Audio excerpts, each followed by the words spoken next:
Here? Come on now, you ready to go for a great weekend? Okay, I'm so glad you guys all came, and I really think you're going to enjoy this year's clinic. We have a lot of diversity in speakers and in topics, which we're trying to change the topics up every year. Certainly there's going to be some overlap, because obviously there's only so much you can talk about, and we've been doing this for a long time now. But this is 2017.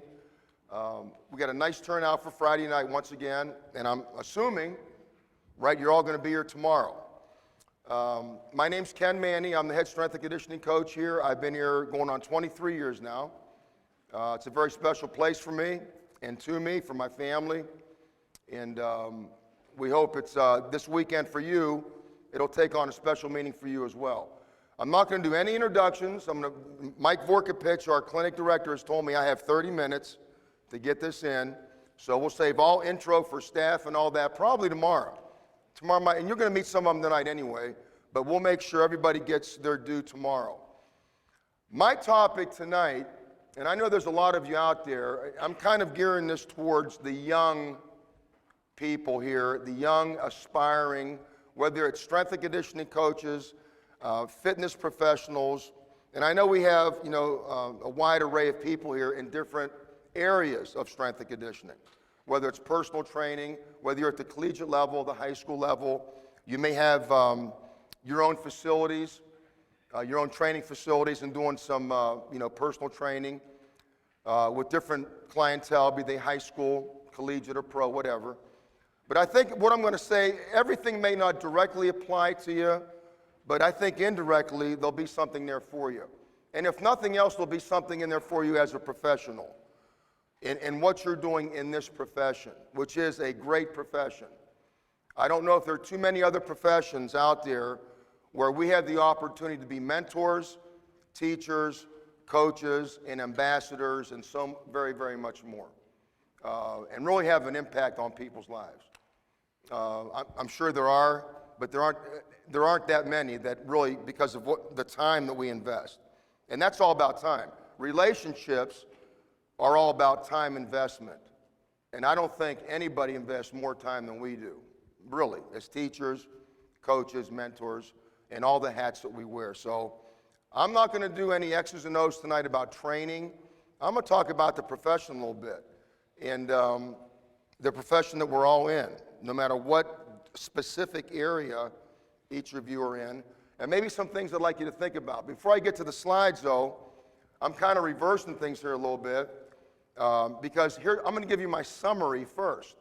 So here's the take-home points before I even go through the slides, okay? And by the way, if any of you were at the CSCCA last year, some of this is taken from that, and I've kind of condensed it a little bit, but I took out all the basic bullet points, like the major bullet points that I wanted to get across to you tonight.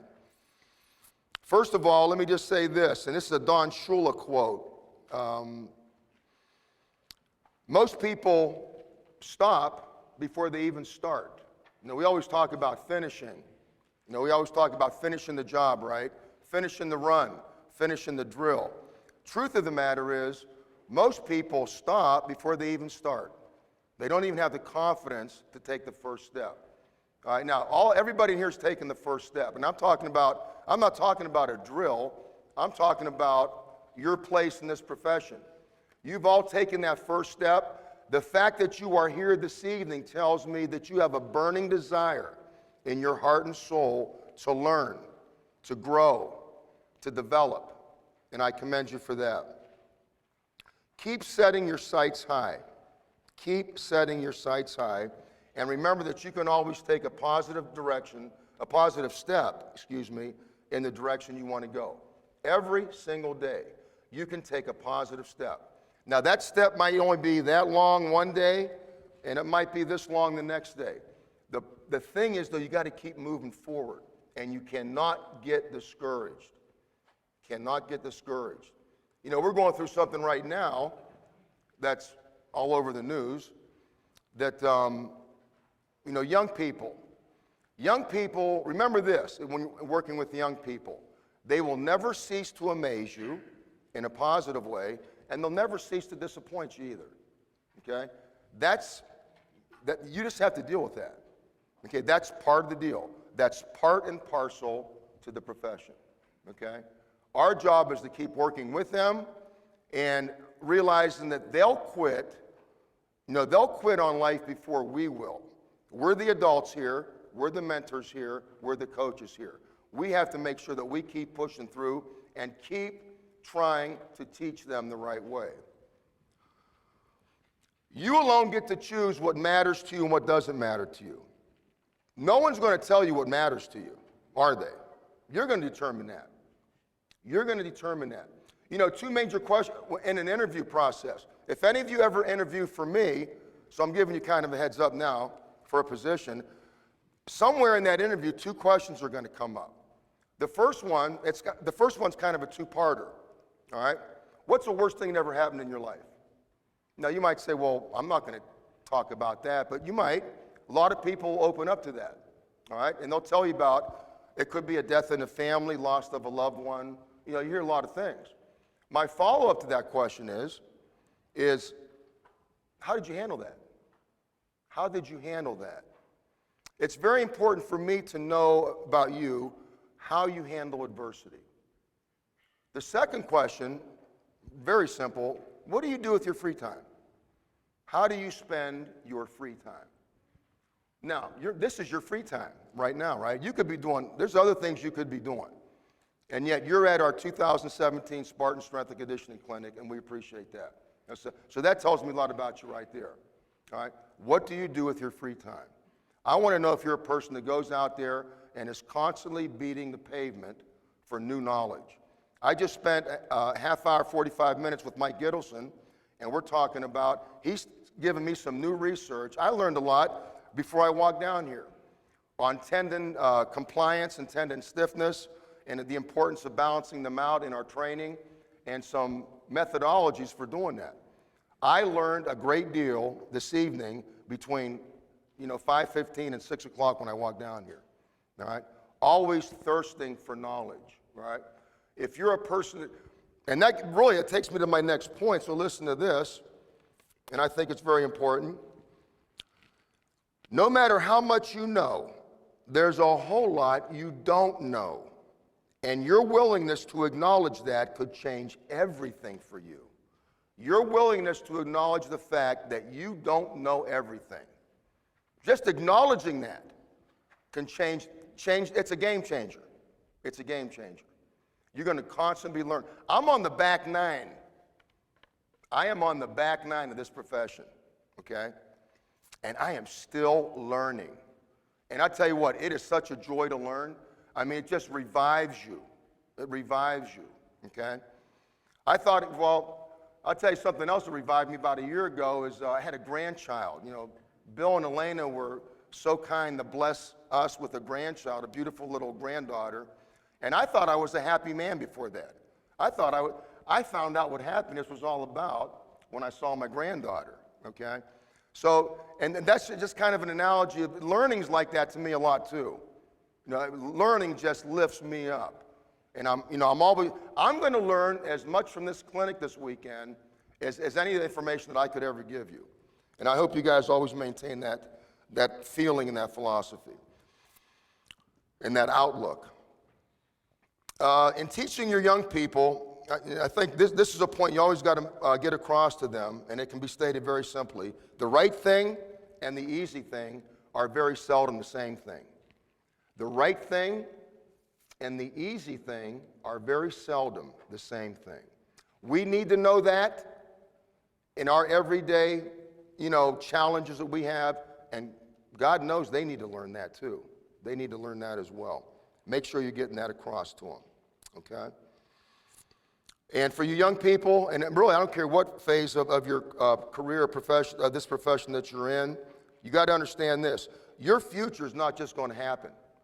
Your future will not just happen. It's going to be created, and you are going to create it. You, nobody else. When it's all said and done, when the smoke all clears, wherever you are in life, you created it, all right? You did, and you'll have help along the way, no question about that. But you did the dirty work, All right, you did the heavy lifting, so to speak, okay? And remember, and be proud of that too. Be proud of that too, all right? All right, let's get a little, wake up a little bit. I know it's, our blood sugar's a little bit low, maybe this time of day. Let's wake up.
Okay, some things on academics now, and I don't know where all of you are with this. I know that if you're going to work at this level, how many of you would like to work one day at the collegiate level that are not currently working at the collegiate level or in the process of taking that next step?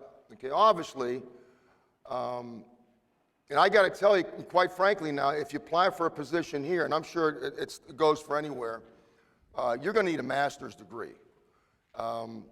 It's not always necessarily required. You know, you'll read on postings, you know, master's degree, bachelor's degree required, master's degree preferred. I'm just telling you that there's some hidden language in there. They want a master's degree. And I'll tell you why. It's hard to go to the administrators that we have to answer to, all right? Whether it's, you know, your in athletics or even central administration, because they want to build their reputation on hiring those that have gone through higher education. All right, so obviously in this field, having a master's degree in some exercise science related field is crucial. That's not to say that you won't get a position at this level without a master's degree. All right, I'm just saying your chances are certainly much, much better if you do. And so work on that. And it's something that you want, you know, you want to hang your hat on that you've gone through the fires of academia, whether it's in, you know, some area of kinesiology, exercise science, physical education. There's a lot of offshoots of this now that would be acceptable and that would be appropriate. And as far as your practical experience, and we're always looking for them too, although we can only hold so many, undergraduate internships. The road you're going to take to get to this level will be pretty much what we have there. Undergraduate internships, unpaid, merely for the experience. And some may be for academic credit as well. So I know there are a lot of you people out there looking for internships, you know, for a summer, for a semester, for which you can gain academic credit for. And we take on as many as we can here. And I'll tell you what, now it's a very competitive situation even for that. Even for unpaid internships, all right, where all you're getting is the experience. You know, you'll be lucky to get a coaching shirt and a pair of Nike shoes along the way, but that's all you're getting. And you're just working, you're learning the ropes. And it's a very difficult process as well. It's going to take some sacrifice, but you have to go that route. And quite frankly, I'm looking for people that have gone the full route too, the full route. You're just not going to jump from one area into and bypass others. Graduate assistantships, obviously, even tougher these days. Now, understand what we deal with now at this level in terms of football is we have the 5-man rule. So if we have 5 full-time assistants in football, which we do, we cannot have a GA in football.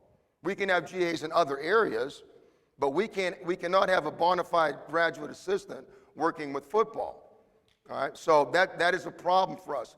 And those of us in the CSCCA, Collegiate Strength and Conditioning Association, are trying to work with the NCAA on that. I personally think if you want to put a cap on it, it should be no lower than 7, and you should be allowed at least 2 GAs on top of that. That's how I feel. Because you're dealing with over 120 players on that team. So if you do the math on that, and especially when you're training in large, especially full team groups, right, you need that kind of hands-on supervision with your kids. Now, that doesn't mean they can't be working with other sports. These people can obviously be working with other sports. But in football, I don't personally think 5's enough for all the things that we have to do throughout the various times of year. And sometimes you'll go on to a professional internship. We've had people work for, at the NFL level. They'll go off for a summer or during OTAs in the NFL and come back to us, but just to go get that experience. Here's some recommendations for you now and some of my personal pet peeves. Professional protocol for seeking these positions. Yes, network, okay? And I like what Mike Vorkapich says, and I probably should have changed that. It's not just networking, it's building relationships. Networking is basically going out, and when we go to our national conference every year, you have all these young people coming up to you, handing you their business card, right? And hey, if anything ever comes up, coach, and give you a resume, and that's networking, I guess. That's not building a relationship, though. So focus more on building a relationship. Send handwritten notes and thank you cards as much as you can. That says something about you, that you took the time to do that. And sitting down and taking the time, whenever I want to touch somebody, really touch them with some kind of correspondence, I don't email them, I don't text them, I send them a handwritten note. A handwritten note says, never underestimate the power and impact of a handwritten note, especially for people that you've met, all right, and people that you're interested in one day working for. Yes, schedule visits to nearby universities. We have, especially from the MAC, the MAC, the Central Michigan, Eastern Michigan, Western Michigan, the state schools here, in the Mid-American Conference, some of the smaller colleges here. We get a lot of visitors come in. A lot of young people that are interested in going in this profession. Coach, can I come observe a workout? Maybe sit down. Can I talk to your staff if we have some time, whatever. Whenever we can, we open our doors to them. Before you send anything out, please proofread it, because I get stuff that was meant for someone else but not me, all right? How many times I've received an email that at the top had my name, Dear Coach Mannie, but it was addressed to the University of Michigan, all right? So make sure you proofread everything, and please do not send mass emails to whom it may concern. Personalize all your correspondence. I know people that will not even read that stuff. When you do those, and also those what's that new technique, Bill, where you can send a mass email but get the coach's name put on the salutation, on the greeting? Yeah, mail merge. Don't do that. Don't do that, because the font's different, and I know you did that. Okay? And I don't like it. Now, what I'll do that a lot of people will not do is I'll respond to it. And I'll give you some advice on doing that, okay? You should not. If you want to speak to someone, if you want to correspond with someone, if you want someone to take you seriously, then take the time Take the time to address that person directly and specifically. Send them something that you're not sending anybody else. And let them know that you're doing it by the way you send it. Include relevant references too. I know it's hard to do when you're young and you're just getting started and you don't have a lot of experience. And you're just coming out of undergrad. And you've just held some, some minimum wage jobs that you've held along the way to make some money. But include some coaches, some athletic directors, somebody relevant to the profession that we can go to and really get some good information. So don't send the mass emails. Don't make unannounced visits. That's inappropriate and disrespectful. Don't just show up in the weight room and I've had this happen, mate. Hey, I just thought I'd stop by and is it okay if I check things out? No, it's not. It's not. Don't do that. Don't assume a first name basis.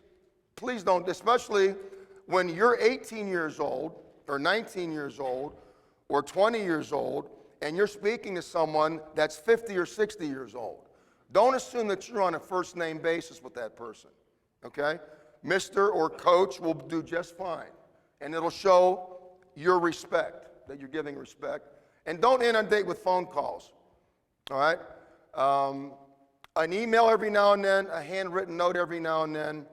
I know, you're trying to get your name out there and you're trying to get noticed, but you can do it. I had one guy call me every day for 3 weeks before I finally said, okay, I know who you are now. It's fine. Invited him to come visit us, and we talked a little bit, but that gets to be a little bit, redundant. Certification. Okay, now there's a lot of, squabble about certification. This is Coach Hope, Tommy Hope, one of our guys, and he's got the combination, as all my guys do, of education, which is number one, certification and experience and continuing education. And you have to put all those together.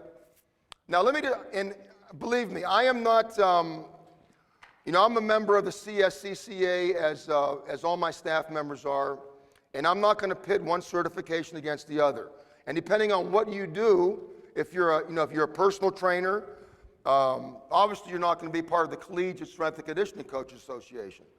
But in this day and age, I will just say, I would have maybe not said this 10, 15, 20 years ago for sure.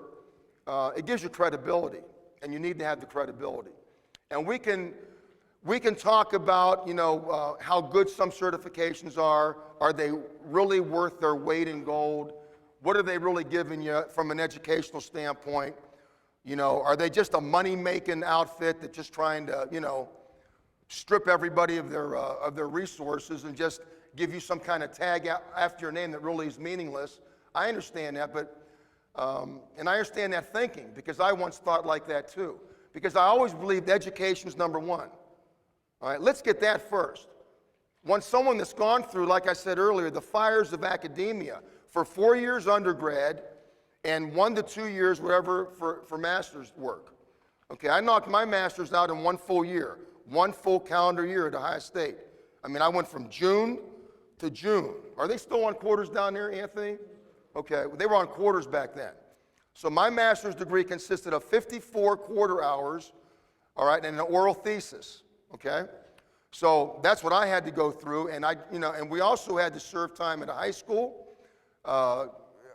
20 hours a week, that was high schools that were helping subsidize in the Columbus area our graduate assistantships, as well as the training that we were doing with the athletes at Ohio State. So I was literally living off of 3 or 4 hours of sleep for that entire year. But that's the best thing I ever did. And one reason I'm going over this with a lot of you maybe high school coaches is you may be at the high school level for 10 years and decide, I want to move now to the collegiate level, because that's what I did.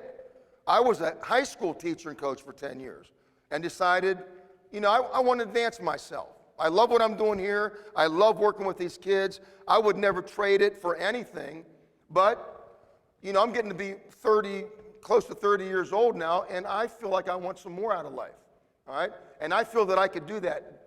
I can do this at the collegiate level. So my wife and I just dropped everything and moved to Columbus, after I was granted the graduate assistantship. And she went to work in a bank as a bank teller, And we hardly ever saw each other except, when we crossed paths at night, coming home late at night, and we got it done. And it was truly a team effort.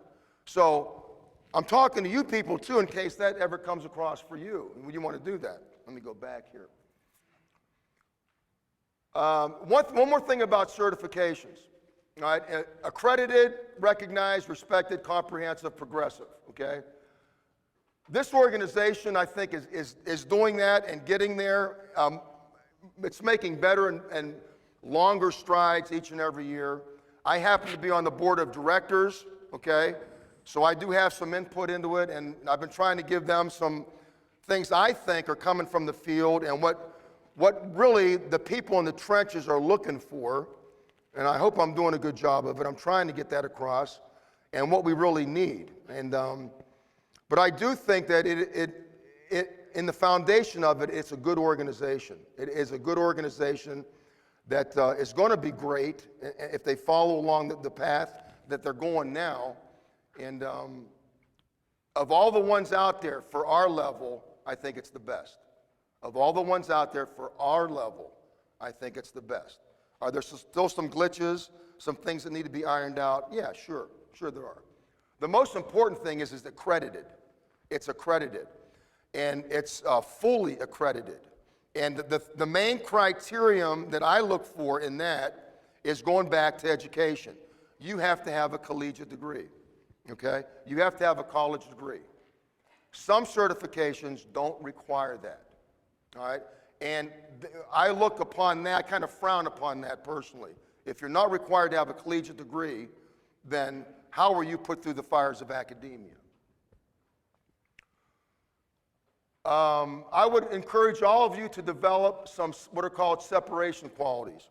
So once again, when I'm interviewing somebody and I'm talking to them, everybody's going to have the education and certification, right?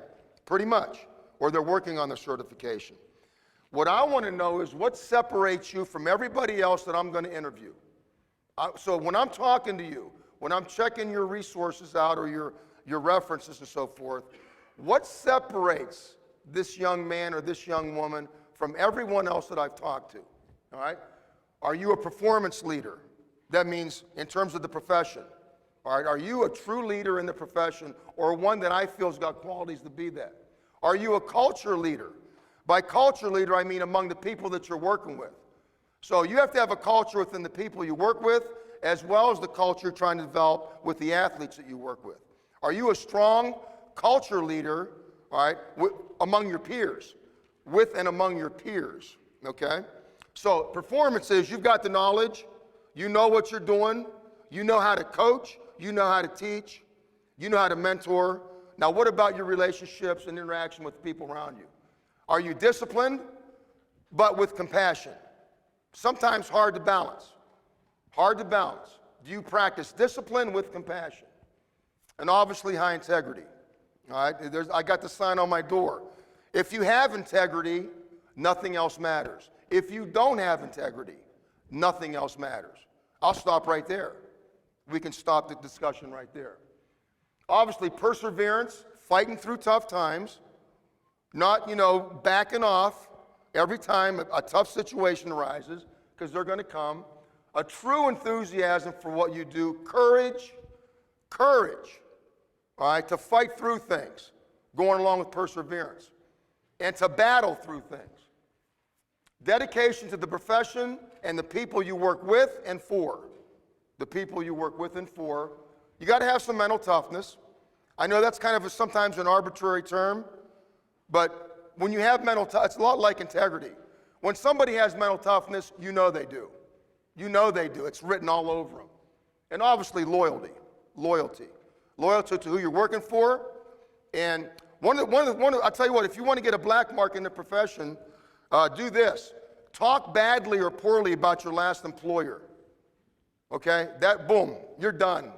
Forget it. I don't care how bad that experience was, at whatever level it was. Never talk in a bad way, in a negative way, about your past employer, or you may not have too many future employers.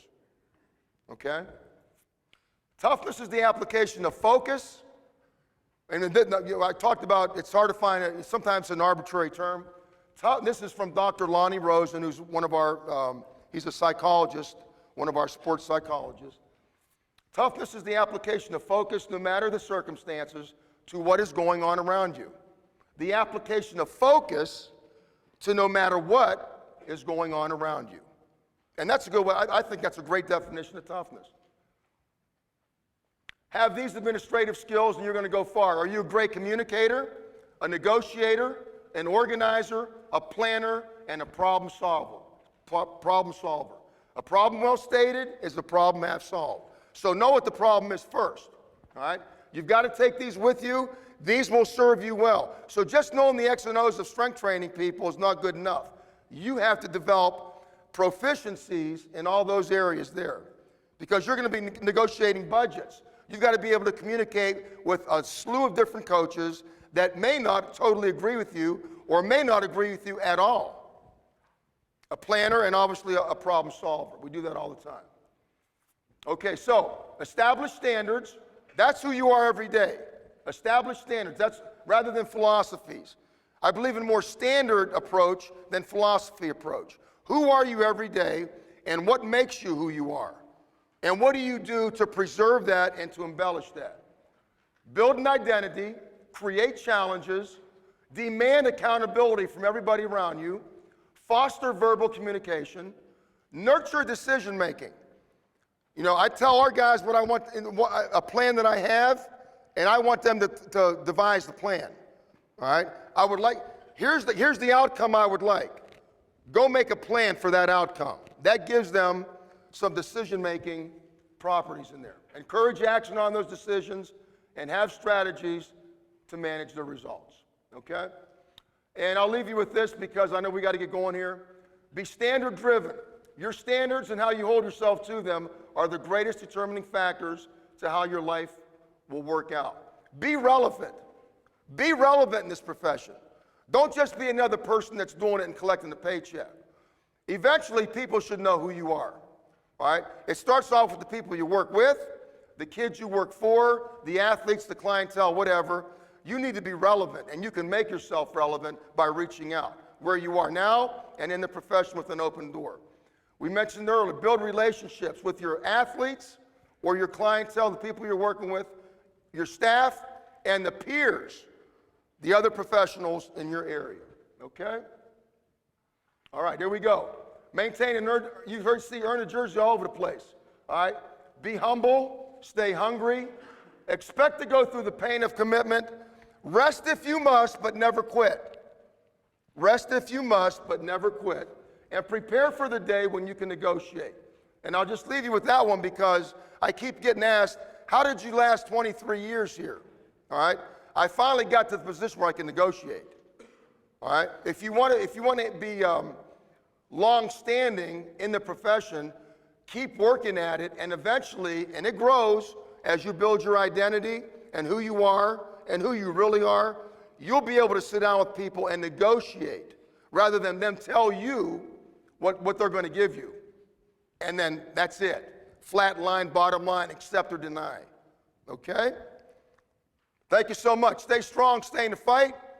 Keep making a positive impact on young people. And now we're going to go learn some stuff on strength training, right, Mike? Let's go do that. Okay?